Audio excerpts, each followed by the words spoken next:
BTech చదువులు software ఉద్యోగాలు కానీ చేస్తున్నదంతా బెట్టింగ్ ఇన్ఫ్లుయెన్సింగ్. వ్యక్తిగతంగా ఆర్థికంగా యువత ఉసురు తీసేస్తున్న betting influencers first time Telangana పోలీసులు అరెస్ట్ చేశారు. ఆ డీటెయిల్స్ ఏంటో చూద్దాం. హైదరాబాద్ లో ఆన్లైన్ బెట్టింగ్ యాప్ ప్రమోటర్స్ ను పోలీసులు అరెస్ట్ చేశారు.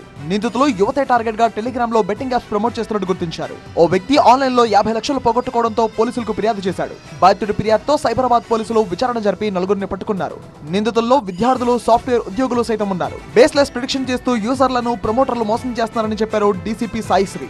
మాయమాటలతో బెట్టింగ్ రాయిళ్లు రెచ్చగొడుతూ డబ్బులు పెట్టేలా ప్రేరేపిస్తున్నారని తెలిపారు. ఈ అక్రమ బెట్టింగ్ కార్యకలాపాల వెనుక పెద్ద నెట్వర్క్ ఉండే అవకాశం ఉందని పోలీసులు అనుమానిస్తున్నారు. ఈ అరెస్టులతో మరిన్ని వివరాలు బయటపడే అవకాశం ఉంది. వాళ్ళకి ఆల్మోస్ట్ 2 లక్షల ప్లస్ ఫాలోవర్స్ ఉన్నారు.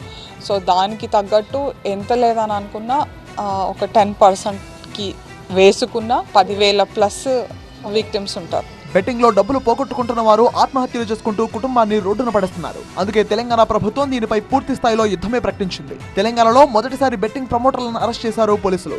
యువత ఇలాంటి ఆన్లైన్ బెట్టింగ్ల పట్ల అప్రమత్తంగా ఉండాలని, డబ్బు పోగొట్టుకోవడమే కాకుండా చట్టపరమైన చిక్కుల్లో పడతారని పోలీసులు హెచ్చరిస్తున్నారు.